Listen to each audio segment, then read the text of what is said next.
मुंब्रामध्ये 22 वर्षीय एमआयएमची नगरसेविका सहर शेख हिने जे वक्तव्य केले आहे सध्या सोशल मीडियावर भरपूर ट्रेंड होत आहे आणि बरेचसे व्हिडिओज याबाबतचे फिरत आहेत. बरीचशी कॉन्ट्रोवर्शियल स्टेटमेंट आहे असे सुद्धा चर्चा रंगू लागलेल्या आहेत या माध्यमातून. आणि याच दरम्यान आज भाजपचे वरिष्ठ नेते किरीट सोमय्या हे मुंब्र्याचा दौरा करत आहेत आणि त्या ठिकाणी जाऊन प्रत्यक्ष पाहणी त्या सगळ्या प्रभागाची करणार आहेत, कार्यकर्त्यांना भेटणार आहेत आणि त्यामुळे हे वातावरण आणखी जास्त तापणार अशी शक्यता सुद्धा व्यक्त केली जाते. आपल्या सोबत आहेत किरीट सोमय्या, त्यांची थेट बातचीत करणार आहोत. खूप दिवसानंतर पुन्हा एकदा किरीट सोमय्या ॲक्शन मोडमध्ये म्हणावं.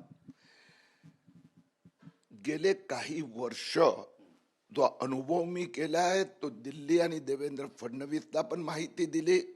वर्षभर महाराष्ट्रात फिरत असताना लक्षात आलं की मोठ्या प्रमाणात मुस्लिम अतिक्रेकी आणि त्यांचा आक्रमण, त्याचबरोबर महाराष्ट्रातले काही शहर 10 शहर हे हिरवं करण्याचं षडयंत्र. एका बाजूला बांगलादेशीला बोलवायचं, दुसऱ्या बाजूला खोटे जन्म प्रमाणपत्र द्यायचं. आणि आपण पाहिलं ही जी मुंब्राची घटना आणि त्या पक्षाचं जे भाषण नाही आहे, हे त्यांचं वचन आहे मुस्लिमांना दिलेलं कि हमने मालेगांव हरा किया, मानपुर इस महापालिका चुनाव में ग्रीन हो गया, अब मुंब्रा और उसके बाद में मुंबई को हरे रंग से रंगना. आणि हे कोणी केलंय? AIMIM या पार्टीचं नाव आहे ऑल इंडिया मजलिस ए इत्तेहादुल मुस्लिमीन. त्याचा अर्थ काय होतो? All India council for unity of Muslim. म्हणजे ही आता एक नवीन मुस्लिम लीग पैदा झाली आहे. नक्कीच. पण या तरुणीने जे वक्तव्य केलं त्यामागे नेमकं तुम्हाला काय वाटतं? कारण तिने थेट सांगितलेलं आहे की 5 वर्षामध्ये मुंब्रा को हरा कर देंगे और इन सबको यहाँ से भगा देंगे, अशा पद्धतीचं हे विधान आहे. या विधानाला गांभीर्याने घेण्याची गरज आहे असं वाटतंय? तो पूर्ण परिवार, त्याचे वडील तिचे हे ते ऍक्टिव्हिस्ट आहे. आणि हे विधान आहे ना, हे सिंगल विधान नाही आहे. तुम्ही महापालिकेच्या निवडणुकीदरम्यान ऐकलं असेल, याच पक्षाची मुंबईची उपाध्यक्षा त्यांनी वक्तव्य दिलं होतं कि हम मुस्लिम महिला 26 बच्चे पैदा करे, 36 करे, किरीट सोमय्या के पेट में क्यों दुखता है. त्या पक्षाच्या अध्यक्षांनी सांगितलं होतं कि मुंबई की महापौर, महाराष्ट्र की मुख्यमंत्री और देश की प्रधानमंत्री ये खान बनेगा, अब्दुल बनेगा और बुरखा वाली बनेगी. म्हणजे या मुस्लिम लीगला पुन्हा एकदा भारतात पाकिस्तान 47 पूर्वी तसा प्रकारची आक्रमकता मुस्लिमांमध्ये आणायची आहे. नक्कीच. पण तुम्ही त्या ठिकाणी जातात त्यामुळे कायदा सुव्यवस्थेचा सुद्धा प्रश्न निर्माण होऊ शकतो. याला जबाबदार नेमकं मग कोण राहील? कारण त्या ठिकाणी विरोध सुद्धा होऊ शकतो तुम्हाला. हे जे ना, मी पोलीसला पण धमकवलंय काल, हे नौटंकी बंद करा. ज्या पद्धतीने मुंब्रामध्ये दहशत ही फक्त हरा रंगचे राहणं म्हणजे हिंदूंना धमकावणं आहेत की मुंब्रात 20% हिंदू आहेत त्यांनाही ते हाकलू पाहत आहेत. आणि आता तो जो आक्रमक उत्तरेतले मुस्लिम इथे आणतात, बांगलादेशीना आणतात आणि आता तळोदा पण अर्धा मुस्लिममय झालेले आहेत. म्हणजे एका बाजूला इथे मानखुर्द बघा, मानखुर्द अणुशक्ती नगर आता 20% हिंदू राहिले, 80% हे बांगलादेशी मुस्लिम रोहिंग्या. दक्षिण मुंबईची हीच अवस्था आहे. म्हणून हे षडयंत्र आहेत. म्हणून पोलिसांना मी सांगितलं, पहिला त्यांनी बोलण्याची हिंमत कशी केली.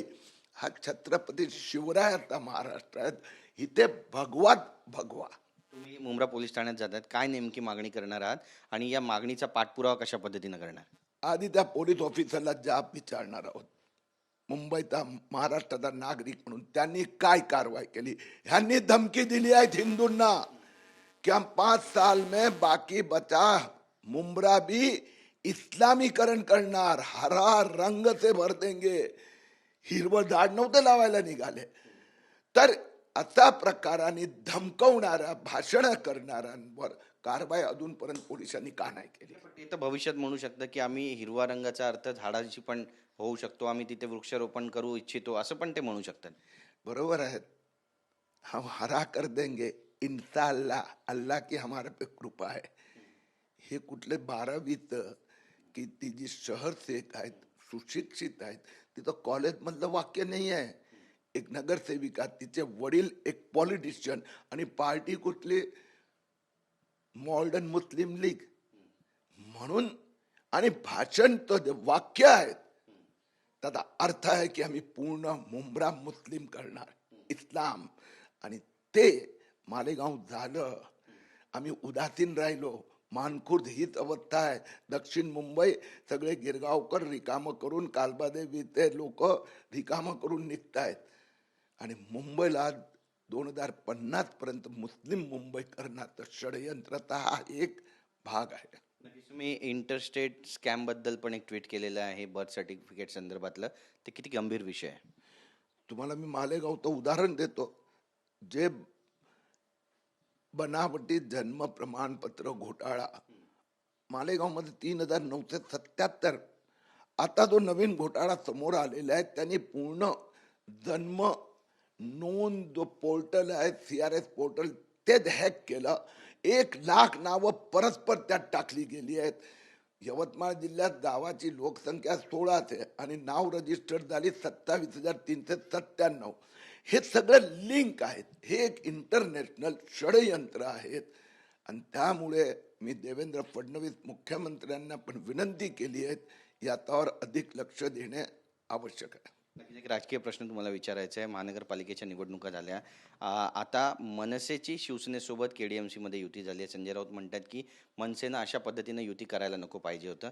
हा वाद चिघळेल असं वाटतं भविष्यात?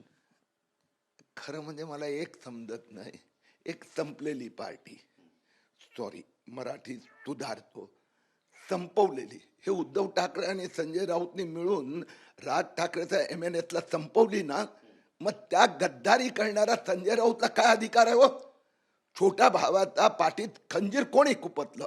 संजय राऊत चाणक्याचा सल्लानी, उद्धव ठाकरेंनी.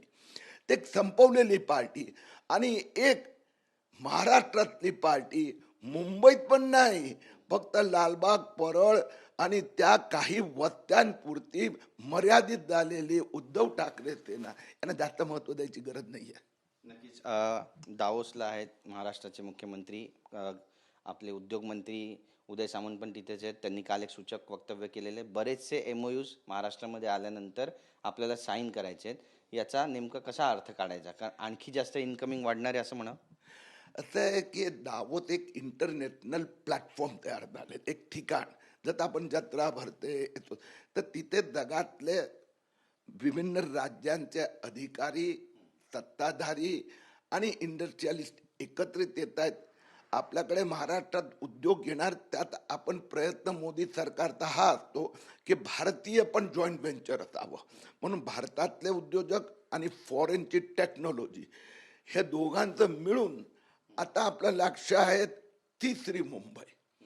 आता तिसरी मुंबई आणि नंतर पालघरला मी सांगतोय, हे देवेंद्र फडणवीस 10 वर्षानंतर चौथी मुंबईची घोषणा करणार. तर तिसरी मुंबई विकसित करायची आहे. त्यासाठी आपल्याला जे मॉडर्न उद्योग आणायचे आहेत, त्या संबंधित आता जमीन तयार झाली आहेत, एअरपोर्ट तयार झालं आहे, सीपोर्ट तयार झालं आहे, रस्ते कनेक्टिव्हिटी तयार होत आहे. लवकरच तिसरी मुंबई 5 वर्षात आपल्याला त्याचं चित्र बदललेलं दिसेल. अनेक उद्योग बांधकाम सुरू असेल आणि 10 वर्षानंतर दुसऱ्या मुंबईपेक्षा तिसरी मुंबई खूप पुढे गेली असेल. आमची बातचीत केल्याबद्दल. तर आपण पाहतोय आता 11 वाजता किरीट सोमय्या जे आहेत ते मुंब्र्यासाठी रवाना होणार आहेत, आणि आज नेमकं मुंब्र्यामध्ये काय घडामोडी घडणार याकडे सुद्धा उभ्या महाराष्ट्राचं, देशाचं लक्ष लागलंय. कॅमेरापासून योगेश गुरवसह गिरीश गायकवाड, TV9 मराठी, मुंबई.